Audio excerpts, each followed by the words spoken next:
Bueno, pues día de hoy tenemos tiempo para contestar preguntas, no hay ninguna exposición hasta las 8:30 que vienen los candidatos a la Secretaría General del Sindicato de Pemex, como lo hemos venido haciendo desde el lunes. Entonces vamos a preguntas y respuestas. La compañera de atrás, compañero, la compañera. Acuérdense nada más, ¿no? Adelante. Buenos días, Arturo Contreras, de Pie de Página. La semana pasada iniciaron los foros de la reforma energética en el Congreso y también nos dijeron que iban a estar viniendo varias personas del PAN a Palacio Nacional a llevar como algunas negociaciones al respecto. Esta semana también vino la secretaria de Energía de Estados Unidos. Ayer mismo dijo ella que no veía con tantas esperanzas o que quería cambiar un poco, que no estaba muy de acuerdo con la reforma energética. Entonces, saber un poco cómo van las negociaciones al respecto. Y tengo una segunda pregunta. Bueno, según la información, se están llevando a cabo foros. Todo esto lo está haciendo el Congreso. Y posteriormente, sí, nosotros vamos a informar a la población. Se va a visitar todo el país, pero son informes del Ejecutivo. Los foros en los que están participando empresarios y expertos y dirigentes sindicales, partidistas, son los que están realizando en el Congreso. Y una vez que termine, nosotros también queremos informar porque yo envié la iniciativa de reforma y quiero que el pueblo de México sepa qué es lo que estoy proponiendo, por qué es esta reforma, en qué se beneficia al pueblo. Aquí desde Palacio, dar mi punto de vista a todos los mexicanos, que no suceda lo que pasó anteriormente con las llamadas reformas estructurales, que la gente no sabía de qué se trataba. Eran acuerdos populares arriba de la llamada clase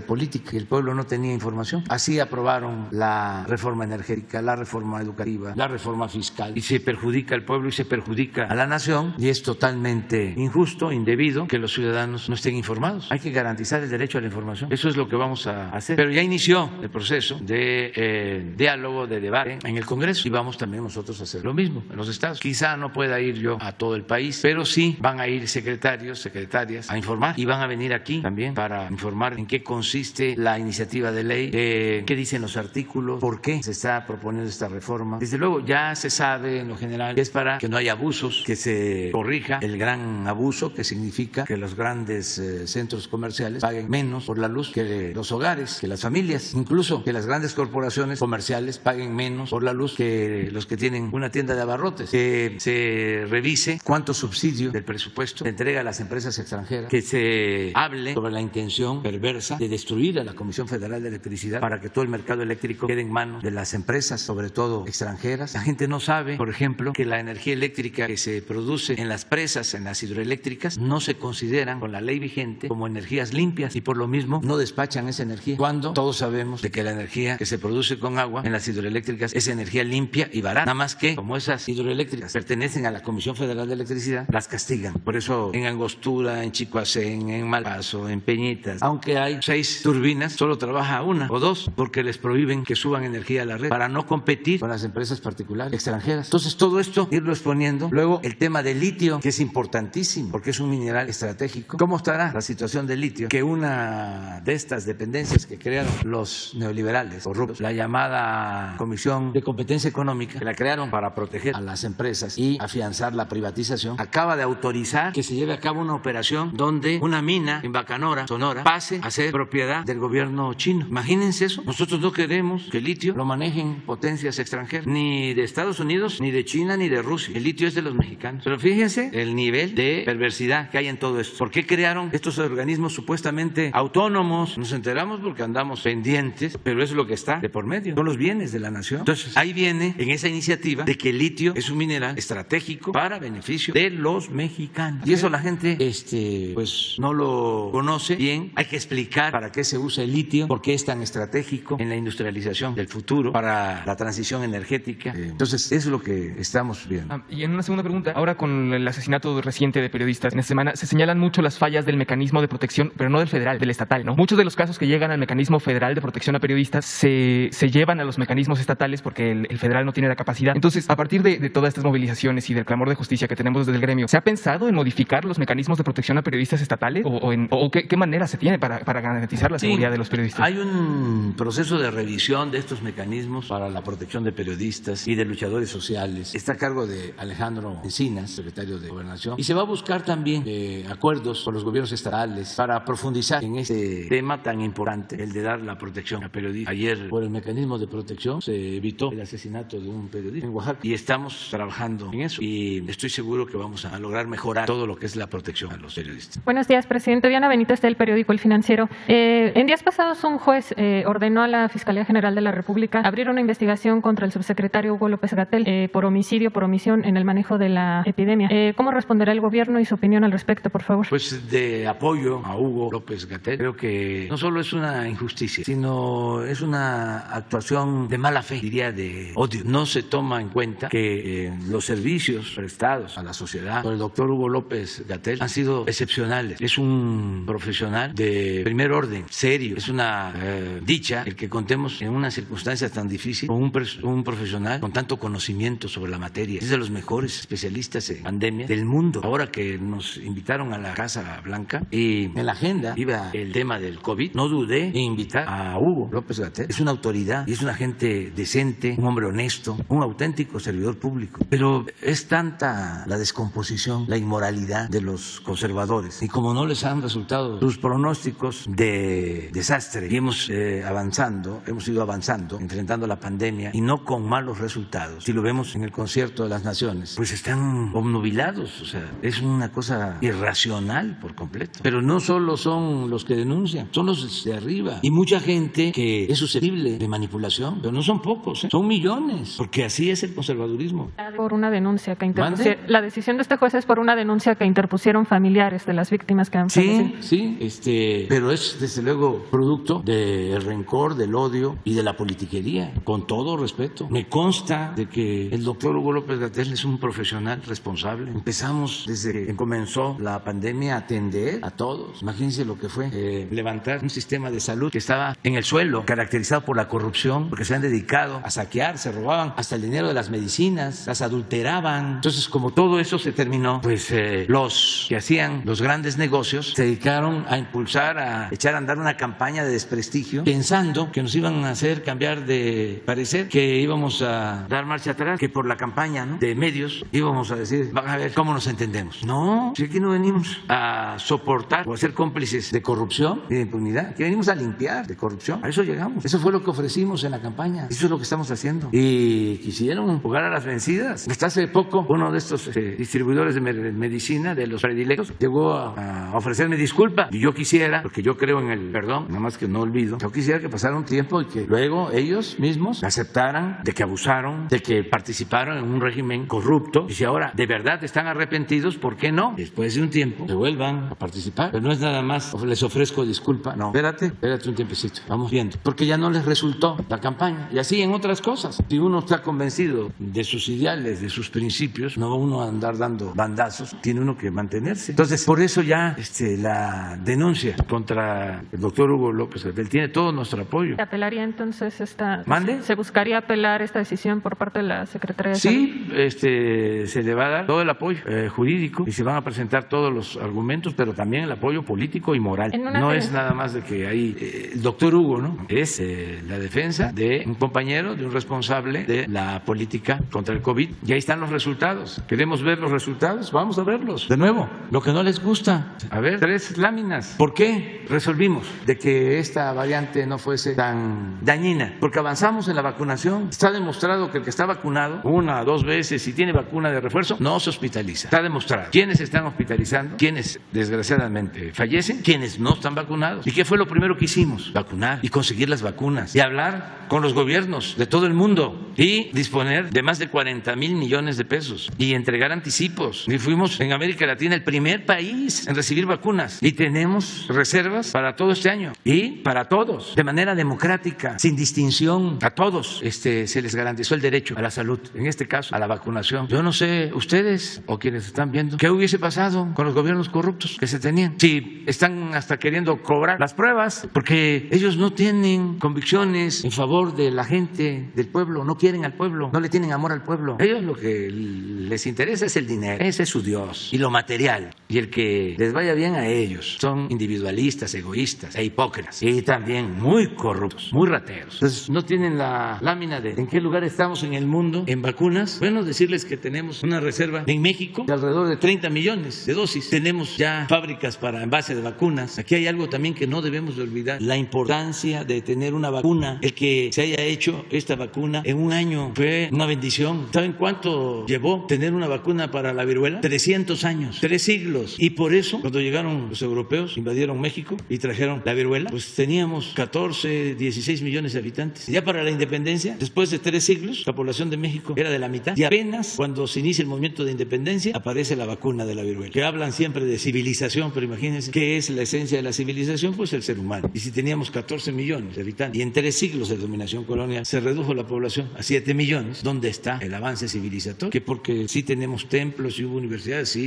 ¿Y la gente? ¿El ser humano? La diferencia ahora, no esta pandemia, en un año, una vacuna, eso lo tenemos que reconocer a los científicos. Pero esto ha ayudado muchísimo. Ahora, ¿cuántos se vacunaron ayer? ¿Qué es lo que nos importa? Porque está demostrado, voy a volver a poner la gráfica, 887,000 personas. Y esto es lo que tenemos que seguir haciendo. Pero ya parece que el Reforma o el Universal van a hacer un análisis así. No, es contra Hugo, porque es un periodismo faccioso. A ver, lo de ayer presentamos también, lo de los fallecimientos. Este es bueno. Este es lo más claro que hay. Que es de hace unos días. Hospitalizados en la Ciudad de México. De 325 hospitalizados, 254 no vacunados, 78%. Y los vacunados, pues no todos con las 2 dosis. Eso es lo otro, porque hay quienes le piensan, ya tengo la primera y estoy pensando no ponerme la segunda. No lo estén pensando. Hay que aplicarse la segunda. Y hay que aplicarse la de refuerzo. Y estamos avanzando en eso, pero no como quisiéramos. Queremos más y dando prioridad a los no vacunados todavía. Y la última sobre fallecimientos. Miren dónde estamos. En el lugar 23 de 30. Es que vi un Twitter en donde hablaban de 700,000 muertos. Lamentablemente me he perdido la vida 303,000. Pero ese Twitter que vi lo retuitea o lo proyecta Krause. Entonces, ¿de dónde saca la información? O sea, porque no es nada más el Reforma, el Universal, en otros medios. Hay uno que no nos quiere nada porque recibían dinero con Peña. Uno de estos medios de redes. Hay uno que se llama Sin Embargo, pero ahí está. También ese. No, ese está todavía. El Sin Embargo es semiobjetivo, animal político. Ese es conserva. Y que no se ofendan, que yo aguanto. Ayer fui a caminar porque me recomendaron los médicos y ahí van a tomarme fotos y llevan cámaras. Toda una invasión a mi boca, casa, intimidad. Desde que empecé a ir porque me recomendaron los médicos que caminen 20, 30 minutos, se va a ir fortaleciéndome. Allá en el campo donde voy, se subieron a un edificio, un banco, y desde allá me estaban tomando. Y era con teléfono de restos convencionales. Pero ayer, desde que salí, hago una hora, me voy y regreso. Pero ya eran cámaras y hay que aguantar, ¿no? Hay que respetar. Pero sí se pasan. Y si fuese un reportaje sobre la recuperación de salud, o si están viendo cómo voy avanzando para salir adelante. No, es la imagen de que pues ya estoy arrastrando los pies, chocheando. Ya los médicos ya me dijeron que estoy al 100. Presidente, hay una segunda pregunta. En la Corte circuló un proyecto de un ministro que propone acortar la pregunta de la revocación de mandato. Propone que se elimine la parte que dice o que siga en la presidencia de la República hasta que termine su periodo. Considera que este ministro pues busca evitar que sea una ratificación. Él argumentaba que pues esta parte de la pregunta desnaturaliza el ejercicio que es una revocación como tal. Sí, es un asunto, yo diría de forma, no de fondo. ¿Cuál es el fondo? ¿Qué es lo que interesa? Es preguntarle a la gente, ¿quieres que continúe el presidente o que renuncie? Eso es todo. Dicen que continúe, pues sí o no. Es como dice ya por mi tierra. ¿Vas a querer o no vas a querer? ¿Para qué le enredan tanto? Si es una consulta. Es decir, ¿quieres que continúe el presidente o que se vaya? Ya que vean quiénes van a votar por el sí, quiénes por el no. Si no quieren que yo me vaya, pues van a decir no. Si quieren que yo me vaya, van a poner sí. Eso no está tan complicado. Pero meterse a un juicio sobre eso, solo que fuese de fondo, ¿no? Yo no me opongo que lo resuelvan. Yo lo que quiero, y ya se logró, y esto sí me da mucho gusto, es que ya se va a establecer el método de la revocación del mandato. Esto es único, porque desde hace más de 20 años, de manera demagógica, partidos políticos hablando del referéndum, del plebiscito, de la consulta popular, de la revocación del mandato. Hagan una revisión de los programas de acción de la declaración de principios de los partidos. Ahí van a encontrar, y en las campañas se hablaba de eso. Entonces, por primera vez se va a aplicar este método de la revocación del mandato. Eso es lo que me tiene muy contento, independientemente del resultado, porque le da el poder de decisión al pueblo, o reafirma el poder que tiene el pueblo en un sistema auténticamente democrático, para que el pueblo ponga y el pueblo quite, que no sean las élites, sino que el pueblo, que es soberano, sea el que decida. Es el mejor método, el método democrático. Pero imagínense, en vez de que los partidos lo estén promoviendo, ni siquiera siquiera hablan, me refiero a los de oposición. El otro día hasta el señor Lozano salió a decir que ya los había yo cooptado a los partidos de oposición, porque él y su movimiento van a votar para que yo no continúe. Y los partidos de oposición no están hablando, no se están definiendo. Hay muchas interpretaciones. ¿Por qué no están actuando? Algunos dicen, es que se va a fortalecer porque va a ganar, y que un demócrata está pensando que va a ganar siempre. Cuando empezamos nosotros a luchar, ¿estamos pensando de que íbamos a ganar a la primera? No, estamos pensando en la democracia, en establecer la democracia como forma de vida, como forma de gobierno. Una película que se hizo en La Habana cuando triunfa la revolución, ya en los últimos días triunfa la revolución cubana, y todavía están los casinos. Es un actor bueno, que era un Taur, así como de las novelas de Dostoyevsky. Hay una que se llama El Taur. Reform. Sí, es buenísima la película, porque está la revolución, ya están entrando los revolucionarios a La Habana, y él está con gentes de no muy buena reputación jugando, y entre ellos al parecer un político, y dice el Taur, porque pierde Habana. Pierde y dice, tiene una frase, dice: la diferencia entre ustedes, los políticos, y nosotros, los jugadores de póker, es que ustedes quieren ganar siempre. En el póker se tiene que perder para después ganar. Entonces, estos demócratas, pues que no lo son, quieren ir siempre, ¿no?, a la segura. Es como cuando me encuentro gente que está en los procesos políticos o quiere ser político, o está iniciando, sobre todo para los jóvenes, que son candidatos, y dice: yo no estoy preparado, no estoy acostumbrado, no acepto perder, yo estoy acostumbrado a ganar, porque supuestamente esa es la mentalidad que debe de prevalecer. No, hay que poner por delante el ideal, el principio superior, y aunque lleve tiempo, hay que ir hacia allá, hacia esa utopía. No es ganar o perder. Entonces ellos no quieren participar. Lo otro es que no quieren que quede establecido el sistema, porque son muy antidemocráticos. Ellos quisieran que la política siguiera siendo asunto de los políticos. ¿Cómo dejarle la decisión al pueblo? Esto es un asunto también de fondo. Para conseguir el voto directo en México llevó muchísimo tiempo. Hasta los liberales más avanzados no estaban de acuerdo en el voto universal. Esto se lo debemos a Madero, del voto directo.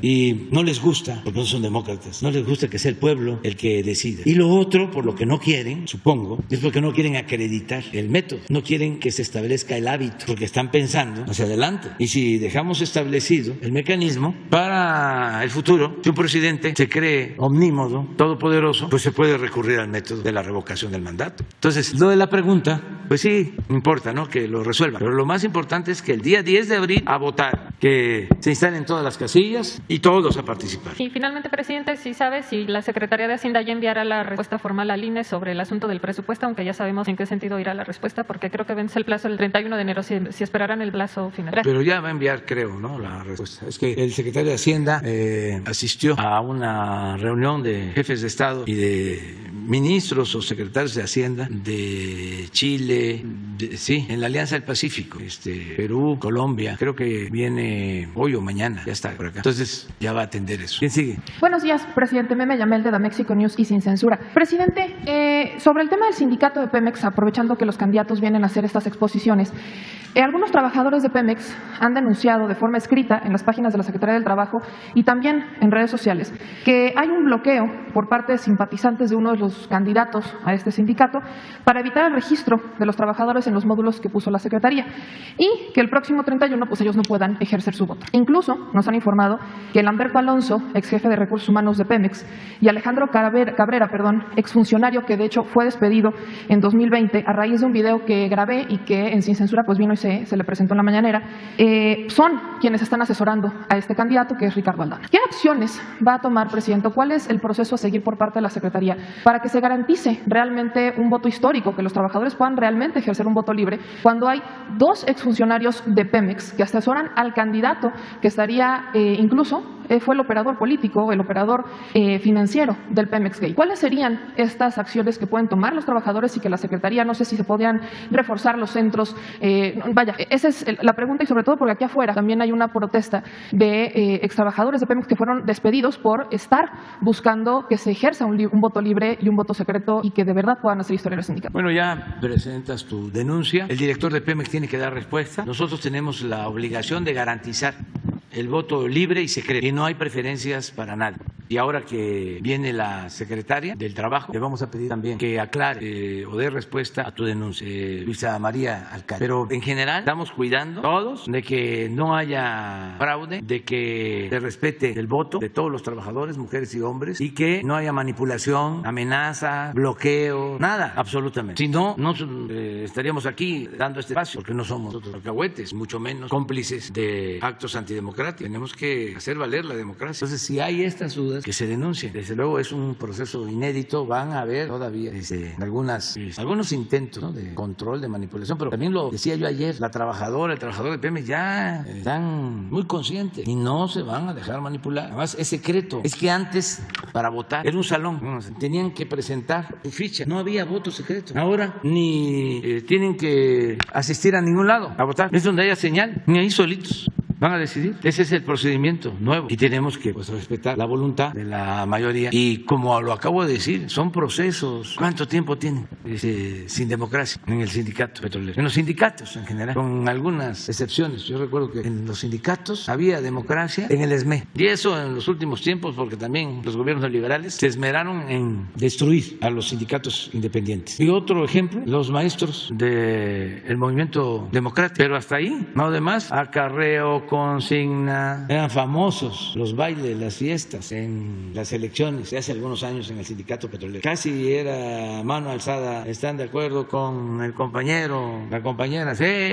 Ya la gente lo que quería, la mayoría desgraciadamente, era el espectáculo, la música. Y ahora no, ahora la gente ya está, los trabajadores están muy interesados en que tengan auténticos representantes. Y para eso fue la reforma laboral y va a llevar su tiempo, Cuando yo fui candidato la primera vez a gobernador en Tabasco, no tenía yo pensado que podíamos ganar. Nada más que ahí se dio un fenómeno interesante. No habían partidos, eran 4, pero de los 4 la verdad no se hacía uno. Y en aquellos tiempos control absoluto y sin tradición democrática. Hasta se pensaba que era ilegal ser candidato opositor porque no era como otros estados en donde ya se habían presentado casos de candidatos opositores. En Tabasco no se movía ni una hoja del árbol de la política si no se decidía en la Quinta Grijalva. Entonces era abrir brecha y pensábamos, ¿no? Nos va a llevar tiempo, pero hay que empezar a limpiar, a desbrozar el camino para establecer la democracia. Y se dio un asunto ahí interesante, que la respuesta fue mayor a lo que esperábamos. Y si no hubiesen hecho fraude, hubiésemos ganado desde el 88. ¿Saben qué hicieron? No nos permitieron tener representantes en las casillas, porque se reunieron unos días antes de la elección en el Consejo Estatal Electoral, que estaba manejado por el gobierno. Esto para los jóvenes, porque nos quejamos del INE, pero hasta hace poco el gobierno era el que organizaba las elecciones. Hasta 1996, que se hizo una reforma. 1996, hace poco, que se creó el primer consejo del INE. En 1996, ni pagando podíamos salir en la televisión. O sea, podía salir un anuncio de Sabrita porque pagaba la cuota o la tarifa, pero que un partido saliera en televisión, no, ni pagando la tarifa. Esto no hay que olvidarlo. Entonces, en esa ocasión, en el 88, en Tabasco, pues sacaron el acuerdo unos días antes de que para ser representantes de casilla se tenía que vivir en la misma circunscripción, o sea, pertenecer a donde se iba a instalar la casilla para poder ser representante. Y la carta de residencia, de que ahí vivía uno, la tenía que extender el presidente municipal. Entonces, pues no nos dieron ninguna carta de residencia. Y por lo mismo, no hubo representante de casilla. Y pues rellenaron las urnas, hicieron lo que quisieron. Dice que interesante cuánto atraso de México en materia de democracia, que casi al mismo tiempo, en el 88, esta elección que les digo fue en noviembre, Pinochet, pensando de que iba a ganar, permitió una consulta en Chile para que los chilenos decidieran si seguía la dictadura o se convocaba a elecciones, y permitió a los opositores tener representantes en las casillas. Y el resultado es que la gente de Chile dijo, fuera la dictadura, queremos la democracia. Y a partir de ahí se hizo la primera elección democrática después del golpe de Estado. Pero como allá sí se le permitió con Pinochet que hubieran representantes de la oposición en las casillas, y aquí no. Entonces son procesos. Entonces, ¿por qué hablo de esto? Para que no se desanimen, hay que seguir luchando independientemente del resultado, y ojalá voten bien, que se informen más, no solo lo que aquí se está diciendo, sino que los candidatos pues puedan dar a conocer más qué ofrecen a los trabajadores, en qué se van a beneficiar los trabajadores con ellos, que ya no va a ser lo mismo de siempre, de lo que existía, y que cuenten también. Yo le decía a Jesús que ojalá y mañana, que ya terminan las exposiciones, en la página del gobierno ya están las exposiciones, ¿no?, de los que han participado, pero que se difunda en donde pueden verlas, los que no llegaron a ver las comparecencias, para que las analicen. ¿Están diciendo de dónde son y todo los candidatos? Bueno, ¿sí? Que tengan la información. Presidente, en un segundo tema, hablando de las nuevas generaciones, muchos de nosotros que somos entre millennials y a veces también los centennials, no tenemos mucho contexto sobre cómo los políticos han utilizado a los niños, a la asistencia social y la filantropía como una forma de discurso, y cuando llegan a ser gobierno buscan empatizar con la gente o hacen muchas obras de de caridad y al final no pasa absolutamente nada. Tomando esto en cuenta y a raíz de los hechos que ocurren en Nuevo León con el tema de este permiso de convivencia familiar que el DIF nacional dijo que no era legal, hay otro problema más grande, presidente. Nosotros en The Mexico News publicamos una investigación en donde todo apunta a una privatización de la asistencia social, de los DIF en distintos estados, prácticamente todos. Este reportaje se trata sobre cómo en el caso de Nuevo León y otros estados utilizan a los centros de asistencia social, o más bien los centros de asistencia social privados, que son fundados por empresarios, son quienes tienen programas, quienes tienen acciones, quienes hacen prácticamente y otorgan prácticamente los permisos para salida de los menores que están en los centros de asistencia social del estado. Esto está pasando en Nuevo León, esto está pasando en Yucatán, esto está pasando en Jalisco, pasó en Puebla, ha pasado en Sonora, ha pasado en muchos estados. Y al final del día, esto también habla de dinero. Los DIF estatales le pasan donaciones prácticamente mensuales o bimestrales a estos centros de asistencia social privados que no son regulados. Desde el 2016 están obligados a registrarse. Existe un registro nacional de centros de asistencia social y actualmente este registro solamente cuenta con 121 centros de asistencia social en todo México. Hay estados que ni siquiera han registrado los centros de asistencia social que pertenecen al estado, a los albergues del estado no los han registrado y según unas solicitudes de información que mandé particularmente, solamente se han hecho 10 revisiones a estos centros de asistencia social extraordinarias y 26 ordinarias. Este registro, que está actualizado con corte al 31 de diciembre del 2021, no ha sido actualizado. Incluso todavía aparece el albergue de Mamá Rosa con registro vigente de este escándalo que ocurrió entre 2014 y 2016. Presidente, ¿será posible que pudiéramos tener una exposición del DIF nacional y de la Procuraduría de Defensa del Menor y la Familia para saber qué acciones están haciendo? Tampoco desde el 2016 se ha hecho algún censo para conocer la situación de estos albergues ni la situación de los niños que están en abandono o que están bajo violencia intrafamiliar. Y esto ha permitido también que muchos políticos en todo México quieran utilizar la imagen de los niños para generar empatía con la sociedad y generar un acercamiento. Pero valdría la pena recordar que el funcionario público está obligado a hacer valer los derechos y no a colgarse o a hacer obras de caridad y a quedar bien con la gente. Entonces, podríamos tener esa conferencia, se podría investigar incluso el por qué no se ha actualizado el registro o por qué los estados no lo han homologado. Sí, vamos a tener este informe. Hay lugares, por ejemplo, me consta que en la Ciudad de México todo lo que tiene que ver con la defensa de los niños, adopciones, todo es muy riguroso, muy cuidadoso, muy profesional. Y también en otros estados hay que revisar eso.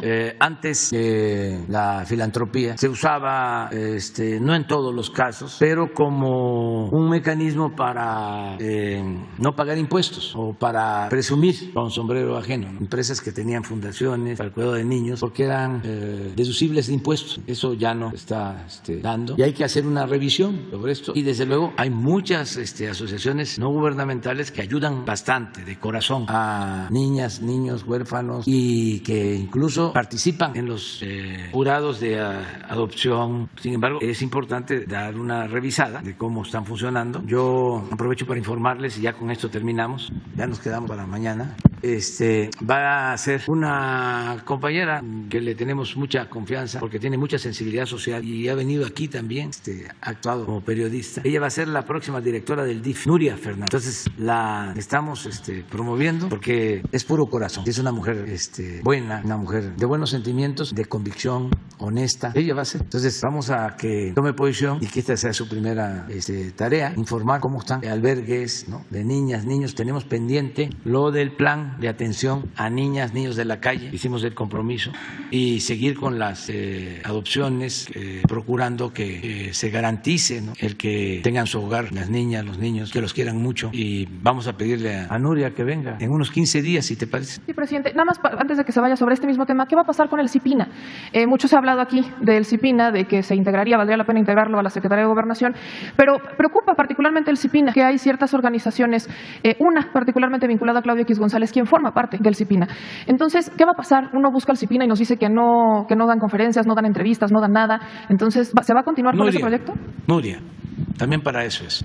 Le tenemos toda la confianza para que ella se haga cargo de todo lo que es la protección a niñas y niños, porque ya hemos hablado de cómo crearon distintos organismos que al final no cumplían con su propósito. Cuando llegamos al gobierno, aunque parezca que no tiene que ver, habían oficinas en el extranjero, se llamaban ProMéxico, 30, 40 oficinas en las ciudades más grandes del mundo y casi todos puros recomendados y oficinas para todo. Y lo mismo, casi en cada secretaría, una oficina de derechos humanos y una oficina de comunicación social y muchos muchas duplicidades. Entonces estamos buscando, lo hemos venido planteando y se ha llevado a la práctica, que sin quitar el apoyo y sin despedir a los trabajadores se puedan concentrar acciones y hacerlas más eficientes, con más recursos, y eso es lo que está haciendo. Bueno, pues ya vamos a invitar a los candidatos, si pueden pasar. Agradecerles mucho por aceptar participar. Muchas gracias por estar aquí. Como lo hemos dicho, esta es la casa de ustedes y nosotros con todos los trabajadores tenemos una deuda, y en especial con los trabajadores petroleros, son los que estamos sacando adelante a la empresa, trabajadores y técnicos petroleros, nos han ayudado mucho, como los trabajadores y técnicos de la Comisión Federal de Electricidad, y con los trabajadores del magisterio, los trabajadores del sector salud. No haríamos nada sin los trabajadores. Por eso nos da mucho gusto que estén aquí. Ya conocen cuál es la mecánica, el procedimiento. Yo les presento, está aquí Fred Antonio Navarro López, Jesús Ortega Ramírez, César Pecero Lozano, Rubí Quintanilla Rincón y Cecilia Margarita Sánchez García. Va a conducir la secretaria del Trabajo, Luisa María Alcalde, y les deseamos lo mejor y confiamos mucho en los trabajadores, en todo sentido, porque son muy responsables y son muy conscientes, y ellos van a decidir y garantizarles voto libre y secreto, que ellos decidan libre. Pues muy bien, nos vemos mañana. Muchas gracias. Adelante. Hay unas... Sí, creo que iniciemos con eso. Gracias.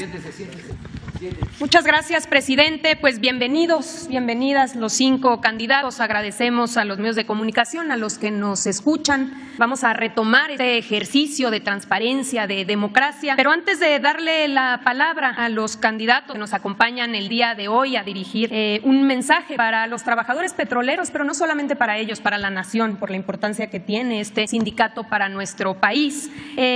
Vamos a tomarnos unos minutos para contestar la pregunta, agradecer muchísimo a Meme Yamel de Sin Censura. Es muy importante que aquí se denuncie, que aquí se cuestione y que todos estemos atentos al proceso. Este proceso es histórico y es un mensaje para la nación de lo que queremos instaurar en nuestro país, de principios de libertad y de democracia en defensa de los trabajadores y su derecho a organizar. Hay 2 informaciones muy importantes que vamos a compartir. La primera tiene que ver con el mecanismo para denunciar. Si encuentro una irregularidad, si por ejemplo considero que ayer se decía por parte de uno de los candidatos, me dijeron ya concluida la conferencia, oiga secretaria, es que hay un candidato que no cumple con los requisitos y se le está permitiendo ser candidato, o por ejemplo aquí se denuncia, está habiendo bloqueos o restricciones para que los trabajadores puedan ir a registrar para poder votar, o vamos a suponer otros supuestos que hemos estado escuchando en las redes sociales, no me dejaron participar cuando cumplo los requisitos. ¿Qué hacer frente a todas estas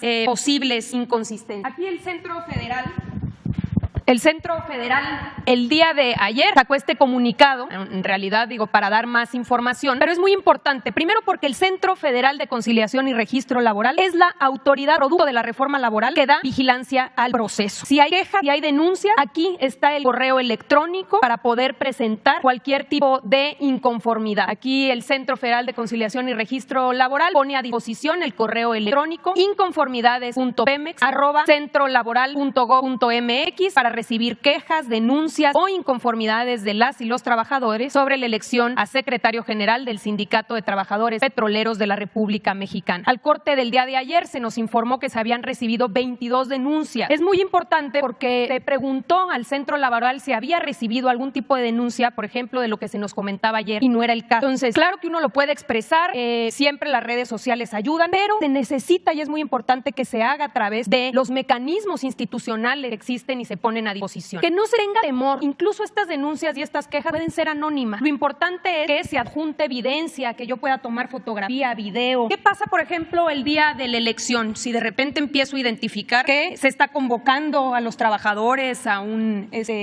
auditorio, que empiezo a ver irregularidades, hay que ayudar a juntar la evidencia y que se tenga la certeza de que esta autoridad es confiable y que todas esas denuncias y quejas tendrán que ser evaluadas. Entonces, este es el primer elemento importante, que se conozca, que se sepa, que se dé a conocer, que todos protejamos este proceso. El segundo tema que también aquí Meme Yamel planteaba tiene que ver con la posibilidad de que esté existiendo esta práctica en algunas secciones, en algunos centros de trabajo, que no se le permita a los trabajadores registrar. Primero que nada, de una vez hacer un llamado por parte de la autoridad laboral para dejar claro que esto es ilegal, esto es contrario a los principios que garantizan la libertad. Todos los trabajadores tienen derecho a votar, de acreditarse, porque no hay juicios sumarios, esto tendría que acreditarse, pero de llegarse a acreditar, la autoridad laboral puede llegar a sancionar a estos, ya se trataran líderes sindicales o trabajadores de Petróleos Mexicanos, por estar afectando derechos fundamentales de los trabajadores. Entonces, lo primero es hacer ese llamado. Eso no se puede. Se tiene que garantizar que los trabajadores puedan acudir al registro para tener el día de la elección el mecanismo de voto. ¿Por qué es muy importante el registro? Porque durante este proceso de registro, los trabajadores dan su teléfono y su correo electrónico a través del cual el día de la elección van a recibir el mecanismo o la liga y la contraseña para poder votar. Recordar que todos los trabajadores, de acuerdo a la convocatoria, van a votar a través del voto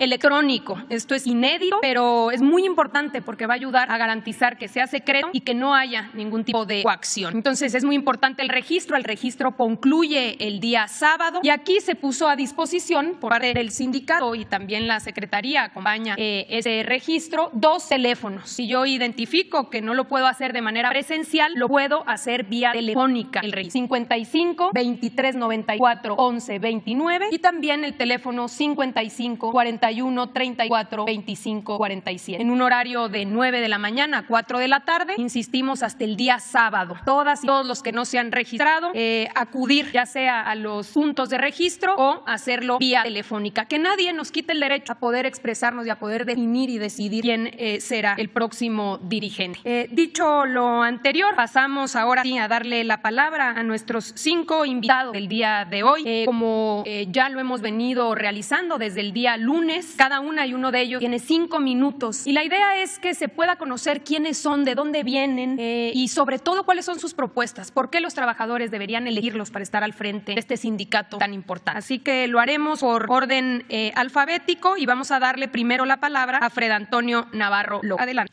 Buenos días, secretaria. Gracias por el espacio, nuestro señor presidente. Mi nombre es Fred Antonio Navarro López, vengo de la sección 35 de Tula Hidalgo. El por qué querer ser o por qué buscar ser secretario general del Sindicato de Trabajadores Petroleros de la República Mexicana, por el hartazgo que existe entre el gremio petrolero, de tanto acoso, de tanta represión que existe dentro del sindicato. Muchos de mis compañeros nos han buscado ahorita porque sabíamos que íbamos a estar aquí ante todos ustedes. Y sí, precisamente porque hemos sufrido todos los trabajadores petroleros siempre acoso de los exfuncionarios o funcionarios sindicales actuales. Creemos que podemos rescatar nuestro sindicato. Creemos ahorita que gracias al nuevo gobierno que ha venido apoyando la reforma y que podemos ahorita nosotros apoyar para rescatar nuestro sindicato. Compañeros y compañeras petroleros de la República Mexicana, ya no queremos más funcionarios creídos, altaneros, prepotentes, déspotas, ineficientes, acosadores, represores, arrogantes, dirigiendo nuestro sindicato. Creo que llegó el momento de que realmente como trabajadores petroleros nos unamos y también como candidatos, que realmente todos los candidatos que estamos aquí busquemos la unidad para rescatar nuestro sindicato. Los verdaderos trabajadores que a diario estamos dentro de los centros de trabajo, arriesgando nuestras vidas y dando todo para sacar adelante a nuestra empresa. Los que estamos comprometidos con nuestro presidente, los que estamos comprometidos con nuestra empresa y con nuestro México. Es por eso que el día de hoy estamos aquí, para informarles a todos ustedes que lo que hemos venido haciendo nosotros durante todo este tiempo es precisamente buscar la unidad entre todos los candidatos y todos los aspirantes para rescatar nuestro sindicato, sin ambiciones, sin beneficios propios. Por eso, de verdad, compañeros, lo único que queremos nosotros es buscar la unidad entre todos los trabajadores petroleros y los candidatos. El día de mañana, si Fred Navarro llega a dirigir el sindicato petrolero, que sabemos que así va a ser, trabajaremos de la mano y también haremos que nuestra empresa, la Dirección General de Petróleos Mexicanos, el jurídico y la Secretaría de Trabajo, nos ayude a revisar todos los despidos injustificados, las rescisiones de contrato y las jubilaciones también prematuras por acoso y represión sindical. Es muy importante porque yo soy un vivo ejemplo de eso, que por pensar diferente que los actuales funcionarios sindicales nos hagan a un lado y que violenten nuestros derechos. El acabar con el acoso hacia nuestras compañeras, el acabar con todas las injusticias que ha habido en nuestro sindicato. El día de mañana, primero Dios, tendremos un sindicato de puertas abiertas, en el cual vele por los derechos realmente de los trabajadores petroleros. Necesitamos tener un sindicato transparente y libre de corrupción para que así saquemos adelante a México. Tendremos un sindicato también de campo y no un sindicato de oficina, donde nuestros funcionarios sindicales estén masticando nada más el chicle, como siempre lo hemos visto, y jugando en las computadoras. Llegó el momento de que realmente el funcionario sindical y los secretarios generales estén en el área escuchando las necesidades de viva voz de los trabajadores petroleros. Y se los digo yo porque yo soy un obrero en la refinería de Tula, que a diario estamos escuchando y viviendo las necesidades y las carencias de nuestra empresa. Me ha tocado ver y estar trabajando y ver cómo se muere un compañero al lado de mí cuando explota explota alguna bomba o algún cambiador de calor dentro de nuestras refinerías. Es triste ver tantas necesidades que tenemos en la refinería. Es triste ver que hay muchas carencias, pero ahorita en la actualidad todos culpan a nuestro gobierno actual y no es cierto. Todas las carencias que hay dentro del sector petrolero ha sido gracias a los gobiernos anteriores. Si al día de hoy no hubiera llegado un presidente que pensara diferente y que hasta ahorita es cuando hemos visto realmente que han invertido en petróleos mexicanos. Anteriormente en petróleos mexicanos nosotros como obreros teníamos que ir a recoger chatarra para reparar las líneas, las bombas. Ahorita que llega un presidente es cuando realmente vemos que están invirtiendo en petróleos mexicanos. Durante muchos años hubo mucha corrupción en Pemex, pero bueno, nuestra idea simplemente es ser alguien diferente en el Sindicato de Petróleos Mexicanos y acabar con toda la corrupción que existe en Pemex. Nuestro presidente está barriendo las escaleras de arriba para abajo. El día de mañana nosotros le ayudaremos y estaremos atrás de él trapeando para acabar con toda la corrupción, igual las escaleras de arriba para abajo. Muchas gracias. Agradecemos a Fred Antonio Navarro López y ahora es el turno de Jesús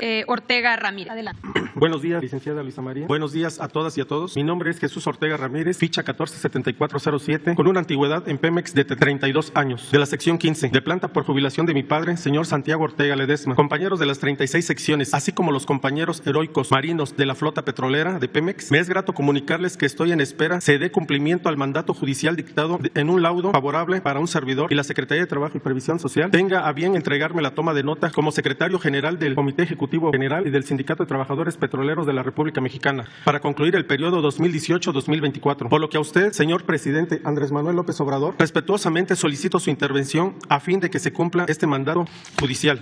Mi plan de trabajo, entre otros beneficios, será a todos los compañeros petroleros que estamos en vísperas de iniciar la transformación sindical como secretario general nacional del Comité Ejecutivo Nacional del Sindicato de Trabajadores Petroleros de la República Mexicana, para bien de la familia petrolera Pemex y de México, nuestro México querido. Conozco la situación que están pasando ahora, que les están violentando sus derechos contractuales a todos los trabajadores de Pemex. Pero eso se terminó y unidos venceremos. Ya no habrá más caciques sindicales. Manifiesten su apoyo sin temor. Pemex saldrá adelante estando todos unidos en la transformación sindical que se necesita en México. Estaremos unidos en la democracia sindical. Trabajaremos juntos nuestros derechos contractuales y sindicales. Se terminan los cobros por contrato a transitorios. Atención especial a los plataformeros que les cobran hasta por pasar a revisión con el médico previo a firma de contrato. Se agilizarán los trámites de pago de post-mortem y de las mutualistas en beneficio de las viudas o de quien sean los beneficiarios. Se solicitará al gobierno federal y a Pemex la reconstrucción hospitalaria en las áreas de quirófanos con equipo de primera generación. Además, se proporcionen medicamentos de patente de laboratorios de reconocido prestigio. Así terminar con el desabasto de medicamentos en las farmacias de los hospitales de Pemex y se habiliten todos los aparatos en todos los hospitales de Pemex para que se realicen los estudios necesarios de radiografías, tomografías de nueva tecnología, magnéticas, ultrasonido, cirugías, etcétera, y terminar con los estudios de los subrogados. La última vacante por jubilación será ocupada por el familiar que designe el trabajador jubilado. Se desbloquearán las plazas bloqueadas. No habrá más venta de plazas. No habrá fraude de becas en perjuicio de Pemex. No habrá más despidos injustificados. Se rescatarán beneficios de diversos conceptos como el retroactivo de gasolina del 2015, el retroactivo de gasolina que se encuentra pendiente de pago a los jubilados y se homologue el pago de gasolina al trabajador jubilado con el activo. Propongo la devolución de impuesto que no se haya reclamado en tiempo y forma. Se le solicitará al SAT su devolución. Se recuperará el fondo de reserva matemática ante el SAT del Seguro de la República que tuvieron de seguro nuestros padres y algunos de nosotros del año de 1972 hasta 1992. Se solicitará al gobierno federal, Hacienda o en su caso Pemex modifique el descuento de impuesto a fin de que sea un descuento de impuesto justo y real. De esta manera el trabajador no tenga que pagar que le devuelvan el salario que se le descontó en exceso. Las cuotas sindicales de todas las secciones del Sindicato de Trabajadores Petroleros de la República Mexicana deberá de determinarlas el Comité Ejecutivo General. Ya no habrá descuentos vía nómina ilegales de financieras en los recibos de pago de los trabajadores de Pemex que merman el salario del trabajador perjudicando a la familia petrolera, el cual es un problema añejo. Estaré al pendiente de cualquier problema que se tenga el trabajador activo, jubilado, transitorio o sus familiares y atenderlos con el respeto que se merecen. Me comprometo, compañeros petroleros, no parar con caciques corruptos que solo han hecho beneficio de los trabajadores, de los recursos del sindicato, el enriquecimiento de sus fondos personales. Mantendremos una relación respetuosa y cordial en la defensa de los trabajadores y nuestros familiares de la administración de Pemex. Señor presidente, licenciado Andrés Manuel López Obrador, unidos lograremos la transformación y la democracia sindical, así como la reconstrucción de la ampliación de la industria petrolera de calidad y la recuperación de empleos que se requiere en nuestro México querido. Unidos fortalezcamos a Pemex, unidos fortalezcamos a México. Viva por los trabajadores petroleros, viva Pemex, viva México. Compañeros petroleros, espero verme favorecido con su voto y cumpliré mis propuestas y otra más que por falta de tiempo me es imposible enumerar. Muchas gracias. Agradecemos mucho a Jesús Ortega Ramírez y le damos la palabra a César Becerro Lozano por 5 minutos. Adelante. Muy buenos días. Quiero agradecer al señor presidente el espacio que hoy se nos brinda a los aspirantes a dirigir a nuestro sindicato petrolero. Saludo a los representantes de los medios de comunicación y a los trabajadores petroleros de todo México. Gracias a la secretaria del Trabajo. Mi nombre es César Pecero Lozano, trabajador de planta de Petróleos Mexicanos y socio activo de la honorable sección 48, con sede en Reforma, Chiapas y Villahermosa, Tabasco. Estoy consciente, amigas y amigos, que se necesita un cambio de rumbo para nuestra gran organización sindical. Tengo la experiencia, tengo proyecto, los conocimientos, reúno los requisitos, sé cómo hacer. Mi compromiso con los trabajadores. Respeto absoluto a sus derechos estatutarios y contractuales. Nunca más la venta de fichas y plazas de trabajo. Justicia a las trabajadoras y a los trabajadores transitorios y a los hijos de los trabajadores. Nunca más un solo trabajador transitorio con más de 20 años de antigüedad mendigando por un contrato de trabajo. La transparencia y rendición de cuentas serán una práctica prioritaria y permanente durante mi gestión. La auditoría a las finanzas y los bienes patrimoniales del sindicato, del Comité Ejecutivo General y de las 36 secciones petroleras. Fincaremos responsabilidades a quienes hayan hecho mal uso de los bienes de las trabajadoras y de los trabajadores. Consolidar la democracia dentro de nuestra organización será premisa fundamental. Estableceremos una estrecha comunicación con las autoridades del gobierno federal y con Petróleos Mexicanos, donde deberá prevalecer el diálogo y la concertación como vía de solución en las relaciones laborales. Apoyo a la política energética del gobierno federal y al Sistema Nacional de Refinación para alcanzar, amigas y amigos, la autosuficiencia en materia de generación de combustibles. Fomentaremos la cultura de equidad de género. Saludo a todas mis compañeras trabajadoras con mucho respeto. Pugnaré ante Petróleos Mexicanos para eliminar de nuestro contrato colectivo de trabajo la cláusula 32, que se ha utilizado como terrorismo sindical en contra de los trabajadores, y que nunca más un trabajador sea despedido por pensar distinto a sus dirigentes. Vamos a eliminar la mala práctica de la labor social o militancia, ya que viola los derechos humanos y atenta en contra de la dignidad de las trabajadoras y de los trabajadores. El servicio médico de calidad y la seguridad en el trabajo serán prioritarios. Hemos diseñado un plan de rescate financiero para apoyar a las y los compañeros que están ahogados por las deudas con diversos acreedores para que entre en un esquema único de bajo interés y de largo plazo. Voy a impulsar las sociedades cooperativas de consumo y empresas productivas, lo que nos va a permitir generar empleos para hijos de trabajadores y la sociedad en general, para las comunidades. En el caso de los créditos hipotecarios, los trabajadores y las trabajadoras podrán ejercerlos con plena libertad donde decidan adquirir su vivienda. Que nadie les imponga dónde vivir.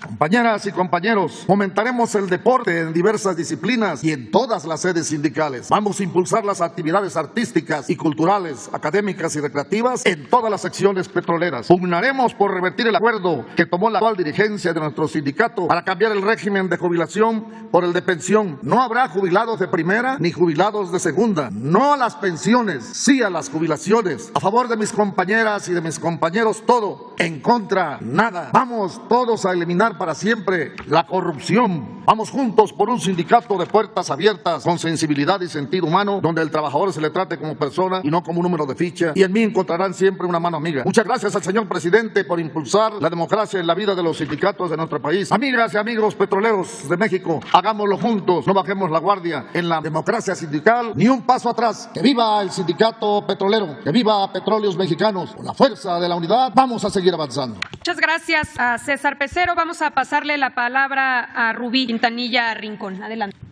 Buenos días a todos. Señor presidente, secretaria, José María Alcalde, medios de comunicación, compañeros trabajadores, público en general, gracias por este espacio. Mi nombre es Rubí Quintanilla Rincón, originaria de Ciudad Madero, Tamaulipas, socia activa de la sección 1. Aspiro a la Secretaría General del Sindicato de Trabajadores Petroleros de la República Mexicana con el gran deseo de realizar una transformación y renovación sindical que favorezca a la clase trabajadora, rigiéndome siempre con valores como la honestidad, la honradez y la lealtad. Busco obtener para toda la clase trabajadora el respeto de nuestros derechos laborales ya conquistados y aquellos que aún nos queden por conquistar. Quiero, al igual que ustedes, compañeros, un cambio verdadero. Gracias a que el gobierno federal se encuentra hoy liderado por nuestro señor presidente, licenciado Andrés Manuel López Obrador, es que por fin se nos proporcionaron las facilidades para participar a la base trabajadora a la cual pertenezco, dando voz por primera vez a los que en otros tiempos no teníamos acceso a tales aspiraciones y dando con esto cumplimiento a compromisos que el Estado mexicano pactó con el TEMEC en materia laboral. Veo en mi participación de estas elecciones para la Secretaría Nacional la oportunidad de dar un giro dentro del sindicato hacia una verdadera democracia, ya que se ha desvirtuado el objetivo principal principal del mismo, el cual es proteger y administrar los derechos laborales de todos los trabajadores. Algunas de las propuestas aquí expuestas por los candidatos participantes son muy buenas. Tengan la seguridad de que forman también parte de mi proyecto. No la menciono para evitar repetitividad, pero voy a agregar algunas que son de interés para nosotros los trabajadores. Punto 1. Gestionaré la reactivación de la capacitación del personal sindicalizado por parte del Instituto Mexicano del Petróleo, IMP, previo diálogo con la Comisión Tripartita, Gobierno, Empresa, Sindicato. Con estas capacitaciones generaremos movimientos escalafonarios y, por consecuencia, más trabajo para el personal transitorio. Punto 2. Se pondrá especial atención en los contratos con las compañías que proporcionan servicios de alimentación y hospedaje en las plataformas marinas. Punto 3. Como representante del Sindicato Nacional y de ser beneficiada con el voto de los trabajadores, gestionaría una relación de cooperación y diálogo entre el sindicato, la empresa y el gobierno, porque somos autónomos, compañeros, pero recordemos que nuestro sindicato existe porque existe la empresa Petróleos Mexicanos y, como sabemos, esta es una empresa paraestatal, por lo que yo buscaré siempre una relación diplomática entre sindicato, empresa y gobierno, ya que todo lo que se logre mediante el diálogo en estos niveles vendrá a finalizar en beneficios para todos nosotros. Punto 4. Gestionaré capacitaciones para los funcionarios sindicales para que estos tengan el conocimiento en la aplicación correcta del contrato colectivo y de los estatutos generales y el trato hacia los trabajadores. Punto 5. Gestionaré por un servicio médico de calidad. Punto 6. Se vigilará el exacto cumplimiento de los principios emanados del artículo 123 constitucional. Punto 7. Pondremos especial atención a la cláusula de exclusión a efecto de que esta medida sindical se aplique con toda justicia de acuerdo a las disposiciones de los estatutos y que no sea usada a conveniencia. Dando continuidad a mis propuestas, les proporcionaré aquellas que forman la base principal de mi proyecto y petición de alguno de mis compañeros trabajadores. Punto 1. Estandarización de cuotas sindicales. Que exista una cuota única. Evitar el pago de cuotas extraordinarias y cualquier descuento que perjudique el bolsillo del trabajador. De ser beneficiada con la mayoría de votos de los trabajadores de las 36 secciones y delegaciones, se buscarán acuerdos por medio del diálogo con la empresa y el sindicato. Punto 2. Retiro a todos aquellos trabajadores que firmaron a partir del 1 de enero del 2016 fuera de los términos de la cláusula 134, que en su regla 1 dice jubilaciones por vejez, y que quedaron integrados en el nuevo régimen de jubilaciones por retiro, régimen de cuentas individuales, como mecanismo único de ahorro para financiar su retiro. Gestionaré con la empresa para lograr que sean reintegrados nuevamente al anterior régimen de la cláusula 134, con los respectivos ajustes de reembolsos a la empresa por parte de aquellos compañeros que voluntariamente se cambiaron a este esquema de cuentas individuales. De ser beneficiada con su voto, todo lo anteriormente dicho buscaré quede estipulado y plasmado en la próxima revisión contractual. Todo esto en beneficio de nuestros jóvenes petroleros y sus familias. Por último, mencionaré una propuesta que muchos estamos esperando, pero cabe mencionar que es difícil decirla por las represalias. Por eso hago esta aclaración ante el presidente, licenciado Andrés Manuel López Obrador, y la secretaria de Trabajo, la señorita Luisa María Alcalde. Gestionaré por todos aquellos compañeros que ya tienen el derecho a su jubilación en los términos establecidos dentro de la cláusula 134 del contrato colectivo de trabajo vigente. Jubilaciones por vejez. Sabemos que en ocasiones, por omisión de las partes implicadas, algunos compañeros han visto atrasada la obtención de dicho beneficio. En la primera regla se especifica la edad, antigüedad y requisitos específicos para acceder a este gran logro, y en el párrafo siguiente dice: en estos casos y previo acuerdo con el sindicato, el patrón tendrá la facultad de jubilar al trabajador y la obligación de aceptar su jubilación. Compañeros, al no aplicarse en tiempo y forma la misma, se afectan las corridas escalafonarias, ascenso de los trabajadores y generación de una última plaza. Creo que todos conocemos a compañeros que se han jubilado con un nivel inferior al que pudieron alcanzar si el que estaba arriba se hubiera jubilado antes. ¿Cuántos compañeros se están afectando al día de hoy por estos bloqueos? Compañeros trabajadores, este cambio es ahora o nunca. De esta manera nos independizaremos como un sindicato democrático en cumplimiento con el TEMEC. Retiraré elementos corruptos, ya que no están ahí por voluntad democrática de los trabajadores, sino por compra de votos y la corrupción que sigue imperando dentro del mismo. Esto nos dará pauta para un sindicalismo libre de corrupción y nosotros mismos haremos el piso parejo. Concluyo remarcando que una parte muy importante y vital es que se requiere también del apoyo y la participación de los empresarios mexicanos que generan empleo y bienestar social para sus trabajadores. Es así como gobierno, empresa, sindicato petrolero y empresarios lograremos sacar adelante a México, ya que sin empresarios no hay crecimiento y sin empresa no hay sindicato. Muchas gracias. Muchísimas gracias, Rubí Quintanilla. Me da pena ponerles aquí el tiempo, pero no es para que todos tengamos las mismas, el mismo espacio. Finalmente vamos a darle la palabra a Cecilia Margarita Sánchez García. 5 minutos, por favor. Buenos días a todos. Gracias al señor presidente y a la secretaria de Trabajo por estas oportunidades de exponer mi proyecto para los trabajadores del Sindicato de Trabajadores de la República Mexicana, para el Sindicato Petrolero. Gracias a los medios por difundir mi trabajo. Soy Cecilia Sánchez García, senadora por el Estado de Campeche, trabajadora activa de planta de la sección 47, con 26 años de antigüedad y permiso para ejercer mi cargo público, lo que no me impide ejercer mis derechos sindicales de votar y ser votada. En 1997 me quitaron mi plaza por tercera vez y decidí demandar. Fueron 8 años de insultos insultos y humillaciones solo por pelear mis derechos. Cuando gané mi demanda me dediqué a asesorar a todos los compañeros que se acercaban a mí y que no tenían herramientas para poder pelear por sus derechos. Fui bloqueada y acosada por la empresa y sindicato por ser una trabajadora que estaba en un partido contrario a sus intereses, porque ambos son priistas. Y en ese sentido me negaron mi permiso para contender y me negaron mi permiso, mis vacaciones, mis días económicos, por lo que tuve que seguir haciendo mi jornada laboral, amén de salir de ahí, trabajar en la zona, hacer mi campaña y después de ello pues salir a las comunidades los fines de semana